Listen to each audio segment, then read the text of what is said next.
You mentioned once in 2012 that Diddy was a good friend of yours back then. He has since found himself in some very serious legal trouble. Yeah, that's true. Would you ever consider pardoning him?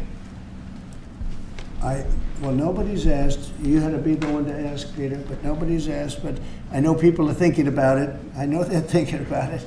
I think some people have been very close to asking. First of all, I'd look at what's happening. What's up, Founding Voice family? Welcome back to the channel that speaks truth louder than the propaganda echo chambers of the mainstream media. I'm your host, and today, we've got something powerful to talk about. We just watched an absolutely jaw-dropping press conference where President Trump stood shoulder to shoulder with none other than Elon Musk. And let me tell you, it wasn't just a press conference. It was a declaration, a wake-up call, a reaffirmation that the American spirit, the founding spirit, is alive and well. Let's break it down, piece by piece, and I'll give you my unapologetic, uncensored thoughts as a patriot who still believes in limited government, personal freedom, and American greatness. Right out of the gate, we heard about the trade deficit being cut in half in just 1 month. Think about that. For decades, we were told by the elites and the so-called experts that trade deficits were just the price we paid for globalization. That we had to accept selling out American jobs to China and Mexico. Well, guess what? President Trump's tariff policies worked. The trade deficit was slashed like a hot knife through butter, and the economy is bouncing back not because of globalism, but because we finally started putting America first again. Let's talk about Elon Musk. You know, a lot of folks underestimated him.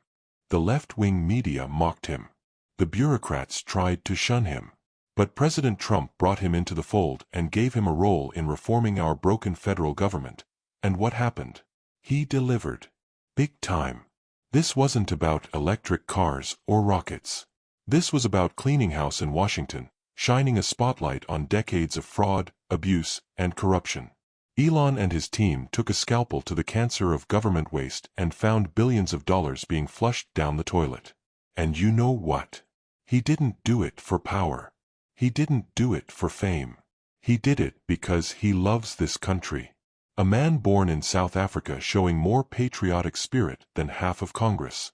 That's the difference between being an opportunist and being a true American in your heart. Government waste exposed, and it's worse than we thought. Thank you, President Trump. The president mentioned that you had to deal with all the slings and arrows during your time at Doge. There's this. Some of the people, some of the media organizations in this room were the slingers. Well, so there is a New York Times report today that accuses you of blurring the line between. Is the New York Times, is that the same publication that got a Pulitzer Prize for false reporting on the Russiagate? Is it the same organization? I got to check my Pulitzer. My Pulitzer I think counter. It is. I think the judge just ruled against the New York Times for their lies about the Russiagate hoax, and that they might have to give back that Pulitzer Prize. That New York Times. Let's move on. Okay, then Next President question. Trump. I got one for President Trump. So President Trump, Biden aides who used to work here are in talks with Republicans in Congress to go and testify about what they did or didn't do to possibly conceal President Biden's decline. Do you think that Dr. Jill Biden should also have to come in and testify about what she did or didn't do? Well, I hate the concept of it. It's the wife of a man who was going through a lot of problems, and everybody that dealt with him understood that. And I guess it came out during the debate loud and clear. That was the biggest signal of all. They have to do what's right. The country was there was a lot of dishonesty in the election, as you know, 2020. That's been now caught. People understand it. It was a rigged election. And when you go further out, when you see the auto pen, I mean, I think the auto pen is going to become one of the great scandals of all time, because you have somebody operating it or a number of people operating. Because I knew Joe Biden. Joe Biden wasn't in favor of opening up borders, letting 21 million people into this from prisons and mental institutions and gang members. He wasn't into that at all. And who signed these orders, proclamations, and all of the different things that he signed that set our country so far back, that was so bad for our country. With the auto pen, how would it work? Like, we're in the Oval Office right now. If there was a group of rogue staffers that worked for you who wanted to advance a bill or an executive order without your knowledge, how could they do it? How do they go Well, it's very behind hard the because president's I'd back? read your newspapers or your media the next day and I'd say, well, I didn't approve that, and I would find it. I mean, they wouldn't get away with it for long because I'd say, I never signed that. Who the hell signed that? Auto pens, to me, are used to sign letters to people because we get, I think they said 20,000 letters a week, and you like to be able, when somebody takes the time to write a letter, it's nice to sort of write back. And auto pens are meant for that. Auto pens are not meant to sign major proclamations or tax cuts or borders, anything having to do with the border, which is so important. And if it happened on my watch, I would be able to see it because the next day or sooner I'd be reading about something that I knew nothing about and who the hell signed this. So I almost never used the auto pen. In fact, yesterday I was signing about 81, I think it was 81 proclamations and statements to people that I think should be signed by us. I think when you write letters to foreign dignitaries or presidents or prime ministers, you should be signing those letters, not done with auto pens. I understand he signed almost everything with an auto pen.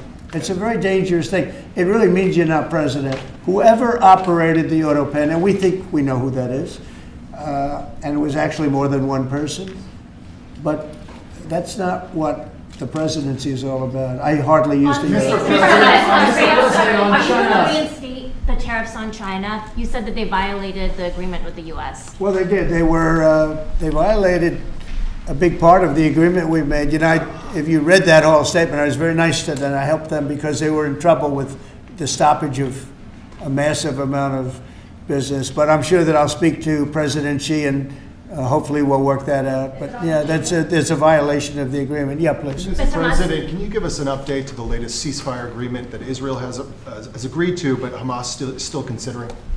Well, they're very close to an agreement on Gaza, and we'll let you know about it during the day or maybe tomorrow, and we have a chance of that. And I think we have a chance of making a deal with Iran also. They don't want to be blown up.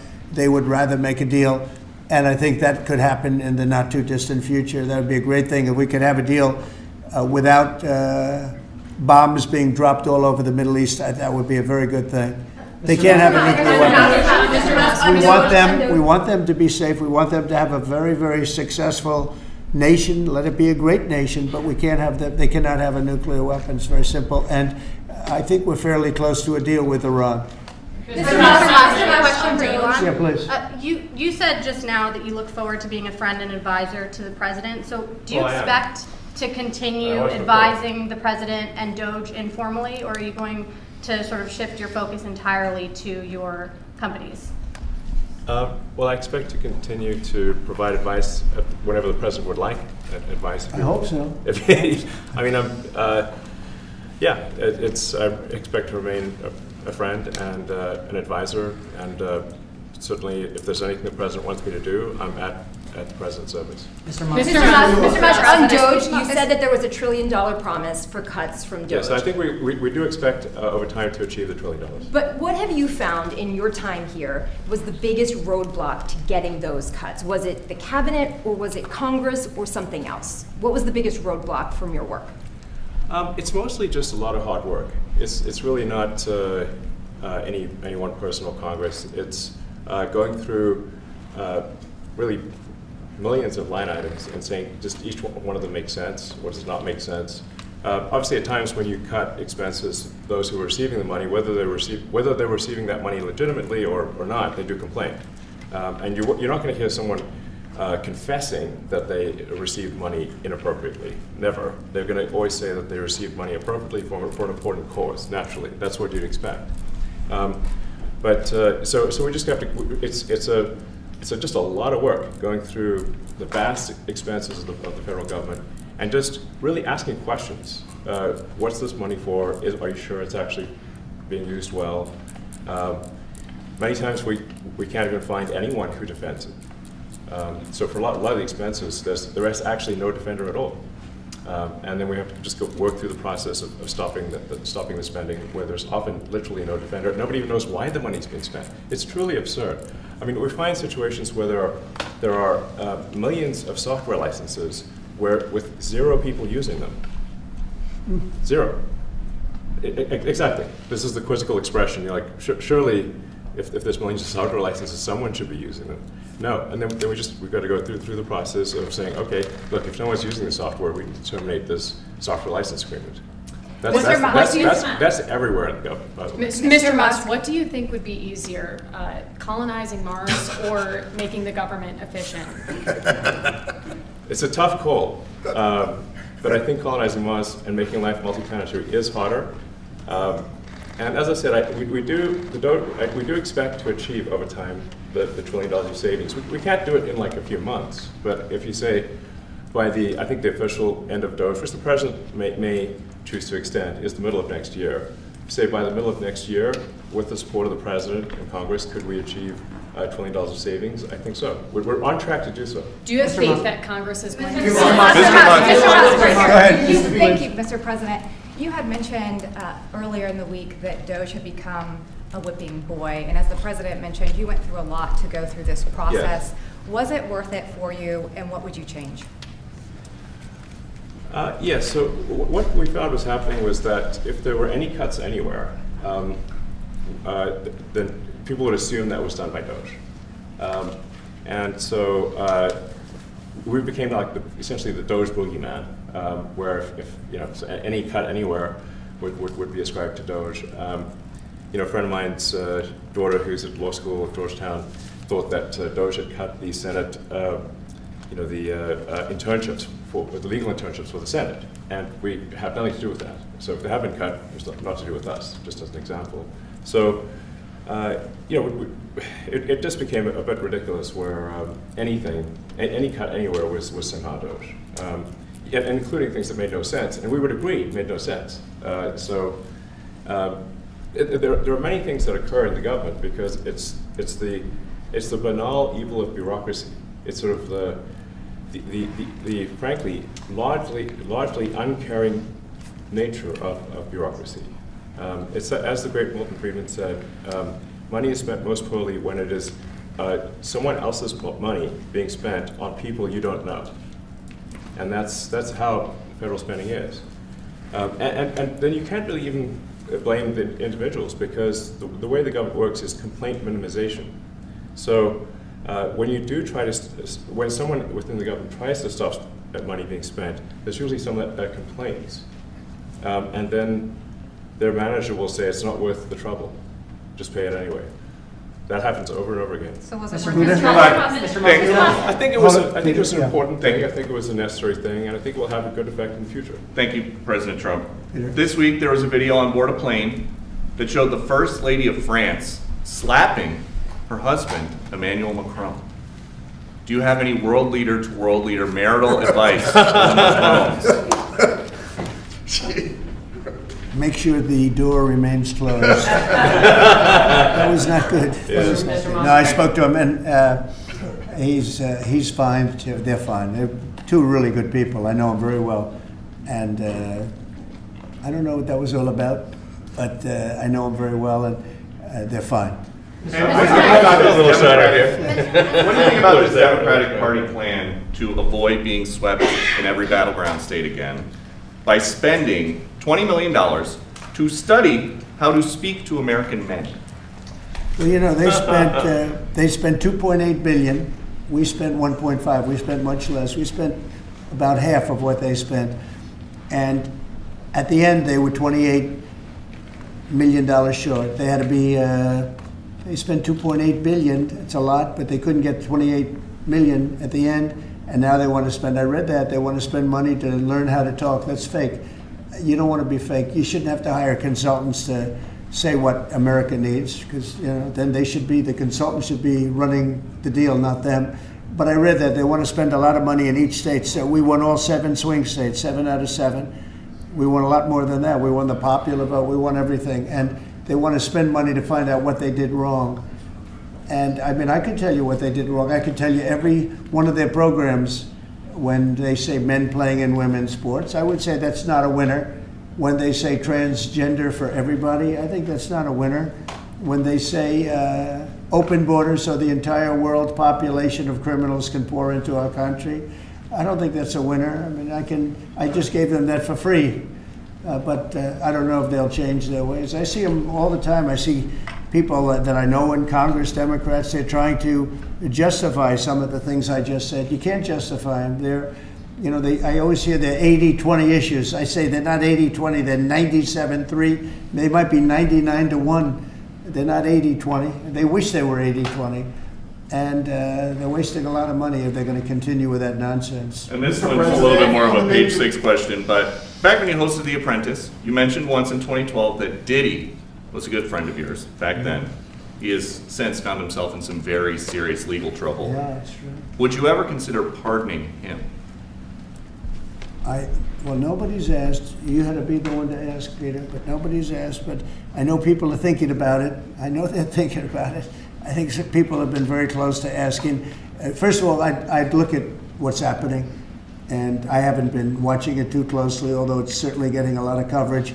I haven't seen him. I haven't spoken to him in years. He used to really like me a lot, but I think when I ran for politics, that relationship busted up. From what I read, I don't know. He didn't tell me that, but I'd read some little bit nasty statements in the paper all of a sudden. It's different. You become a much different person when you run for politics and you do what's right. I could do other things, and I'm sure he'd like me, and I'm sure other people would like me, but it wouldn't be as good for our country. As we said, our country's doing really well because of what we're doing. So it's not a popularity contest. So I don't know. I would certainly look at the facts. If I think somebody was mistreated, whether they like me or don't like me, it wouldn't have any impact on me. Mr. President, on the Big Beautiful Bill, would you like to see the Senate build in some support for your tariffs on the Big Beautiful Bill, or should that be a standalone bill?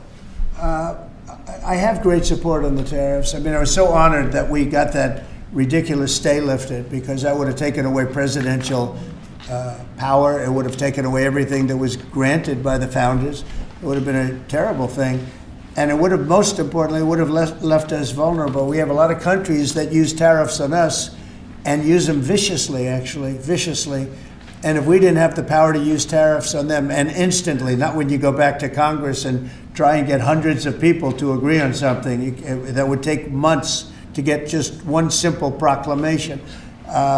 If we didn't have the power to counteract their powers, you wouldn't have a country left. We have to act fast. We have to be fast and nimble, as they say. And that was a really great moment, I think, yesterday when that stay was lifted. And hopefully now we'll go to court and just win that battle. Because if we don't have the power to do what they're doing to us, we are going to be a great nation no longer. Elon Musk was once idolized by folks on the left in this country before joining your administration. Now he's considered a hero by conservatives. Why do you think this man, what he's done in American life, has been so politicized? Does it only have to do with you? His life has been amazing. I look at so many different things. I look at that rocket being, guided back into position. I've never seen that before. I thought it was a space movie. I thought it was a movie. You look at what he's done in terms of communication. It's been unbelievable. So many different, even tunnels going underground, not having to go through all the process of going, he's got a company that does that. He's got so many different companies. Starlink, as an example. He saved a lot of lives, probably hundreds of lives in North Carolina. I don't even know if you remember, but I called you. They needed Starlink in North Carolina. And I didn't know what the hell Starlink was. I said, what is it? Who owns it? He said, do you know Elon Musk? I said, yeah, I happen to know the gentleman. This was before his government stay. And they said, we really need it, because North Carolina became an island. People had no communication. They had no access to anything, and they were dying. And I called up Elon, and you can't get it because it's so successful. It's very hard to get. And he had so much of it brought over there, and they told me it was unbelievable. It saved a lot of lives. So, he's just done a lot of things. I don't think he gets credit for what he's done. But he's a very good person too. You know what? If he wasn't a good person, but he did the same things, I'd probably maybe speak differently. He happens to be a really good person, who loves the country. Mr. President, on the one big, beautiful bill, you had indicated this week that there were some things you didn't like about what had passed in the House. What changes do you want to see the Senate make? And you had also indicated there were things you didn't like about the bill. What would you be suggesting he push senators to change in their version? Well, I'll tell you, I'll go first. It's an unbelievable bill. It cuts your deficits. It cuts, it's a huge cutting. But there's the things I'd like to see maybe cut a little bit more. I'd like to see a bigger cut in taxes. It's going to be the largest tax decrease or cut in the history of our country. I'd like to see it get down to an even lower number. I was shooting for a slightly lower number. I would have liked to have done that. But with all of that being said, when you look at the tax cut and the fact that the original tax cut, which made us so successful, we had the most successful 4 years in the history of our country, the economy, and this is going to be even better. And you see that by the reports that came out just yesterday or tonight. I guess they were released this morning at 8 o'clock. You see the kind of numbers where somebody that's a pro is like, whoa, I haven't seen numbers like this since I've been doing this. These are human emotions of professionals that have never seen numbers like, and we've just started. The bill is a great bill. It's going to be jiggered around a little bit. It's going to be negotiated with the Senate, with the House. But the end result is it extends the Trump tax cuts. If it doesn't get approved, you'll have a 68% tax increase. You're going to go up 68%. That's a number that nobody's ever heard of before. You'll have a massive tax increase. If it does get approved, you'll have a large tax cut, the largest we've ever had. When you add the past tax cuts that we got you, the Trump tax, they call them the Trump tax cuts. It's an amazing bill. It does amazing things. With all of that, it's going to be adjusted a little bit over the next coming weeks, and I think it's going to be passed. The Republicans want to pass it. With all of the great things it does, including an extension of debt, it's the extension. We have to extend the debt. If we don't extend debt, we're in default. Now, the Democrats might like our country to be in default, but in 250 years, we've never been in default. That was handed to them by a very well-meaning man that gave it to them because he thought it was the right thing to do. It could have been their problem before the election, but this man thought it was the right thing to do, and he was well-meaning. I don't hold anything against him for that, but that was put on our plate when it should have been on the Democrats. September 28th, a famous date.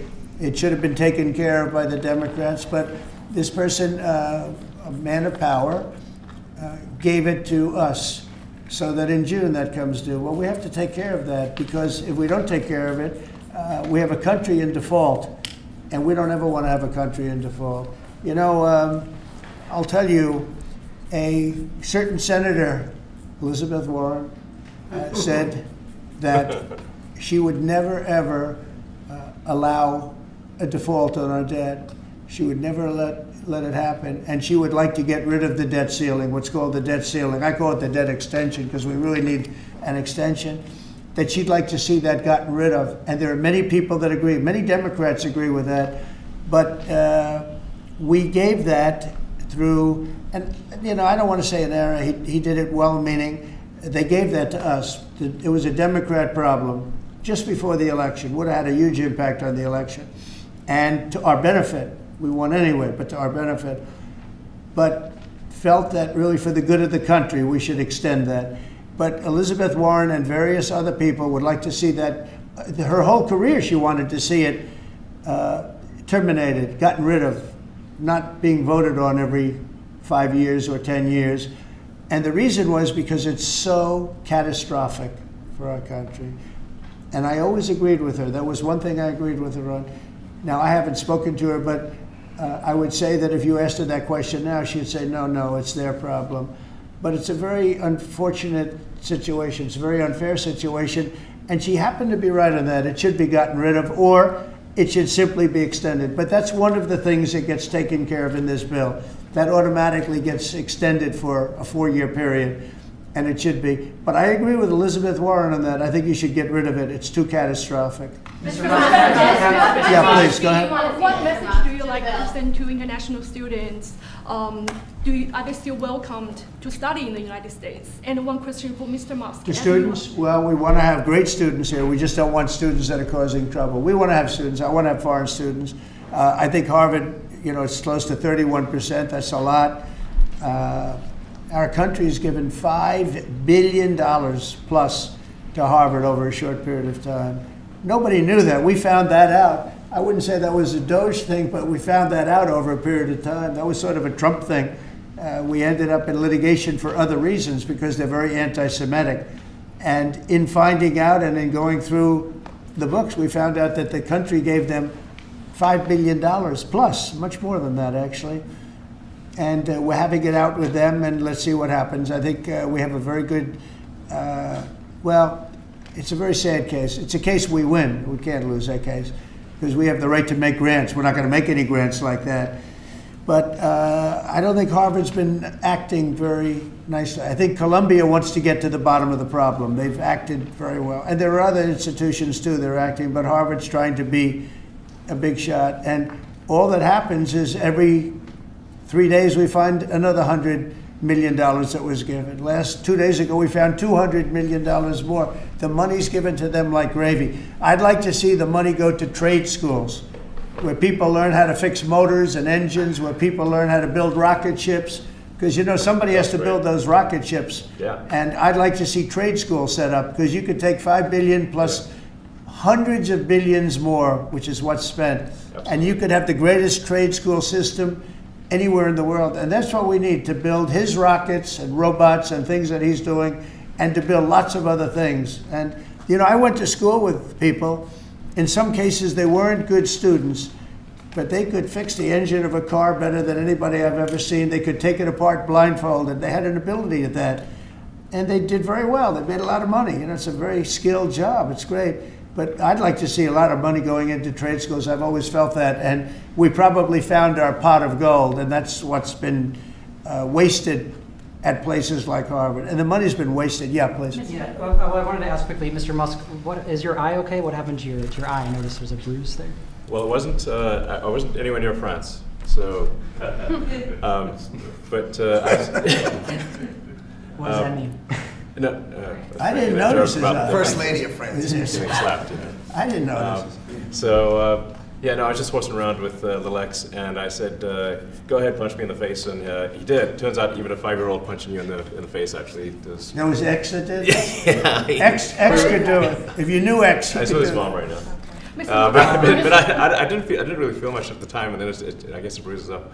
But I was just horsing around with the kids. I didn't notice it, actually. President Trump, I got one. I know that you try to stay pretty neutral because not your war, but and by the way, not my war. I just want to solve the problem for people. This was not a war that was going to happen if I were president. Right, and so not your war, but as you try to fix it, and as you survey this hellscape of the Ukrainian front lines, it's horrible. And you and your team deal with a very stubborn Vladimir Putin. Yeah. Do you and Zelensky. Yeah. But do you look at this very conflict Zelensky too. any differently now? Like, do you look at this and see Putin as the good guy or the bad guy? So I've known him very well, and I went through a lot of things with him because Russia was, the Russia hoax turned out to be a total hoax. New York Times, they got a Pulitzer Prize. They have to give back the Pulitzer Prize. That's my lawsuit, and they're doing very poorly in that lawsuit. But they wrote stories about how it was true and it was false, and a lot of Washington Post also. I have gotten to see things that I was very surprised at. Rockets being shot into cities like Kiev during a negotiation that I felt was maybe very close to ending. We were going to solve a problem, and then all of a sudden rockets got shot into a couple of cities and people died. I saw things that I was surprised at, and I don't like being surprised. So I'm very disappointed in that way. With that being said, I'd like to see it end. 5,000 people, I think the number's even more than that, but 5,000 people a week are being killed. Mostly soldiers, but also people that live in little cities and towns throughout Ukraine. And I'd like to see that stop. And I asked Caroline this yesterday, but I want to ask you, directly, so many of the things that you're trying to do are held up in court right now. If the courts are going to have so much influence over U.S. policy, do you wish you would have just become a judge instead? Yeah, well, look, it wasn't meant to be that way. If you look at the founders, the president had certain powers, and you have your three groups, and they all had supposed to be pretty equal powers. But you can't have a judge in Boston running foreign policy in places all over the country because he's got a liberal bent or he's a radical left person. That's what the executive branch is for, and you have checks and balances.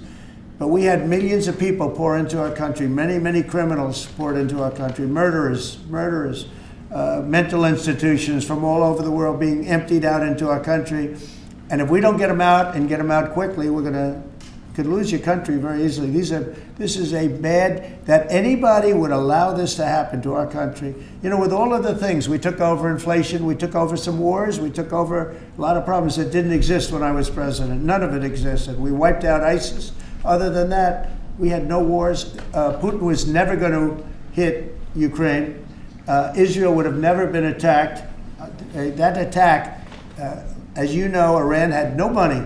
They didn't have money for Hamas. They didn't have money for Hezbollah. They had no money whatsoever. That wasn't going to happen. All of these things that happened weren't going to happen. You wouldn't have had inflation.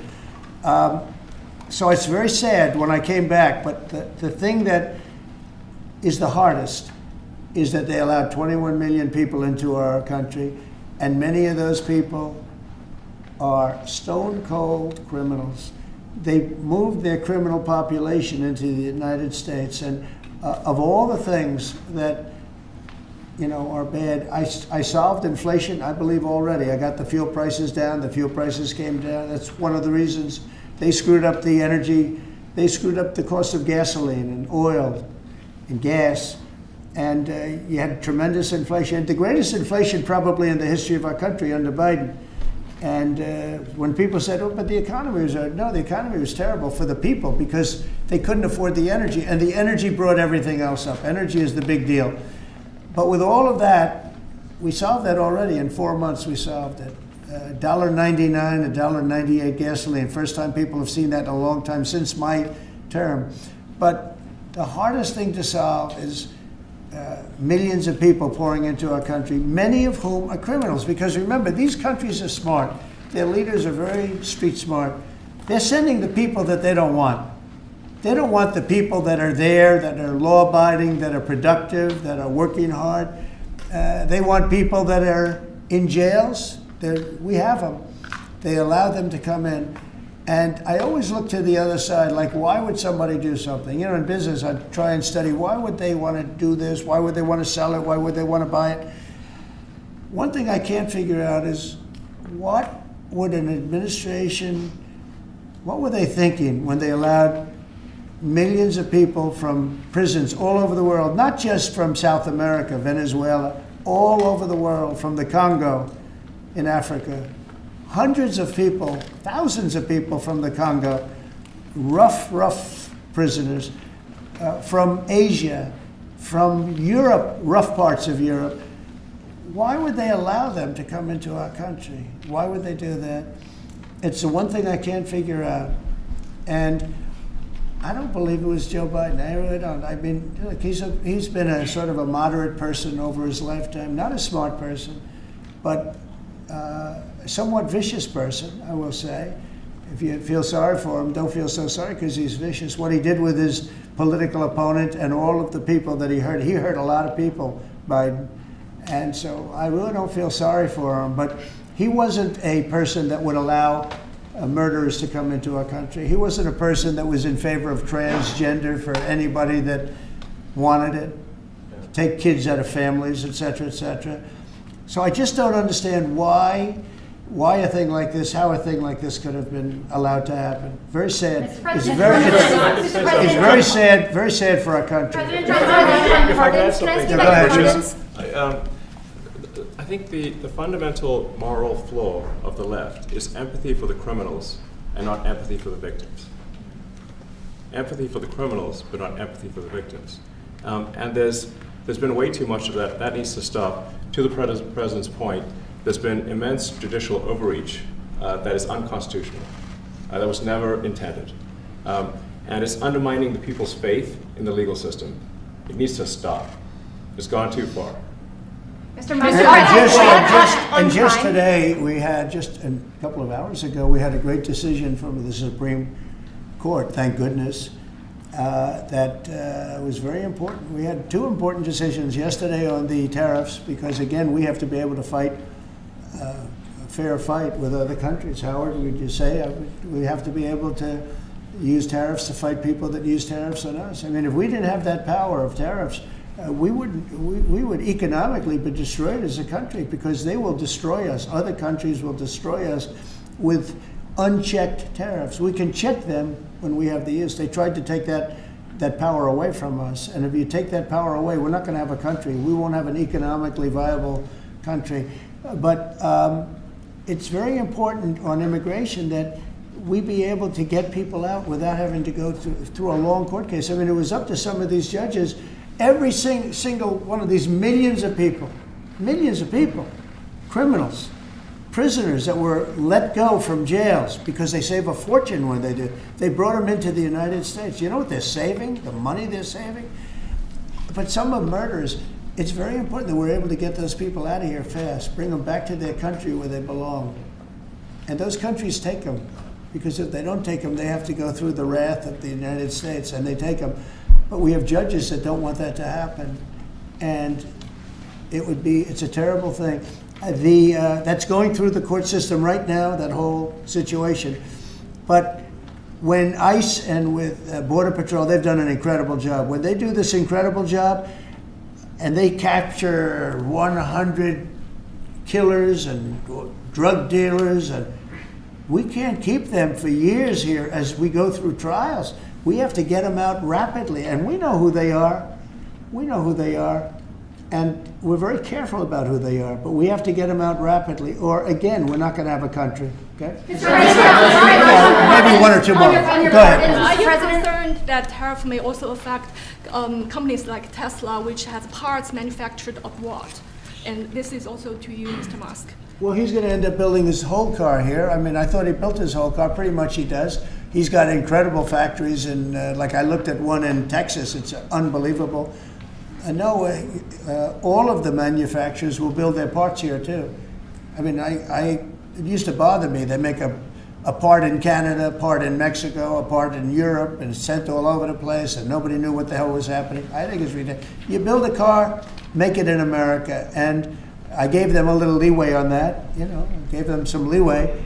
But over the next year, they've got to have the whole thing built in America. That's what we want. We want America to buy American-built cars. Thank you very much, everybody. Thanks, guys. Thanks, guys. Thank you, guys. How was your meeting with Jerome Powell? Thanks, guys. Good meeting. Thank you, guys. It was a good meeting. Are you considering Thanks, guys. Keep going. Thank you. Thanks, guys. You want numbers? Buckle up, because they're infuriating. $101 million wasted on DEI contracts in the Department of Education. $59 million for illegal alien hotel rooms in New York City. $45 million in so-called scholarships in Burma. Burma, folks. $8 million to make mice transgender. Let that one sink in, transgender mice. If that doesn't boil your blood, I don't know what will. These are your tax dollars, hard-earned dollars that should be going toward veterans, infrastructure, border security, not ridiculous social experiments and globalist nonsense. This is the swamp Trump promised to drain, and Elon just brought a bulldozer. More than 75,000 bureaucrats have voluntarily resigned. Why? Because the free ride is over. The gravy train has stopped. For too long, we had unelected pencil pushers collecting six-figure salaries to do nothing but create red tape and slow down real progress. Now, they're packing their bags because accountability has returned to Washington. And that's exactly how it should be. We also heard about outdated systems, like the FAA and IRS, that were patched together with duct tape and copper wire. Billions wasted by previous administrations trying to modernize these systems and failing spectacularly. But now, we've got real engineers, real experts, led by Elon Musk, rebuilding these systems from the ground up. No more studies that go nowhere. No more task forces that accomplish nothing. We're getting results, and it's happening fast.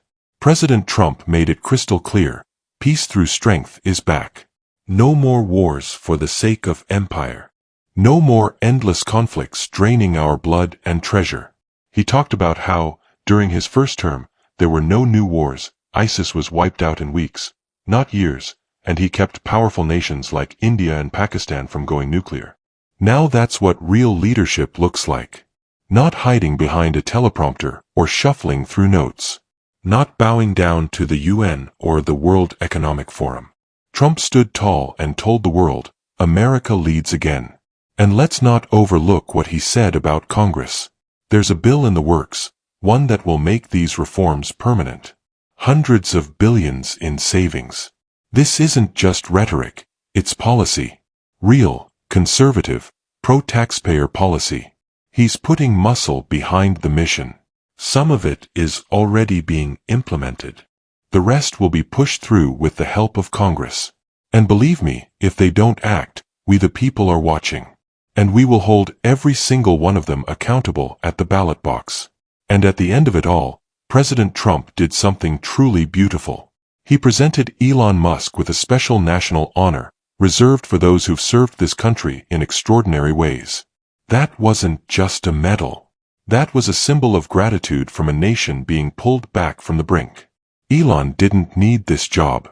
He wasn't paid. But he stepped into the fire. He took the hits. He endured the smears. And he did it for one reason. He loves this country. Look, we're not out of the woods yet. There's still a long fight ahead. But if this press conference showed us anything, it's that the Patriots are rising. The tide is turning. The swamp is shrinking. We have a leader who's not afraid to speak the truth. We have private citizens like Elon Musk who are putting country over comfort. And we, the American people, are waking up. This is the founding voice of America, and I say this with every fiber of my being. We are taking our country back. Not with apologies. Not with compromise. But with courage, conviction, and the Constitution in our hands. So if you're fired up like I am, hit that like button. Subscribe for more no BS, pro-America truth. And share this video with everyone who needs a reminder of what real leadership looks like. Until next time, stay bold, stay free, and as always, God bless the United States of America.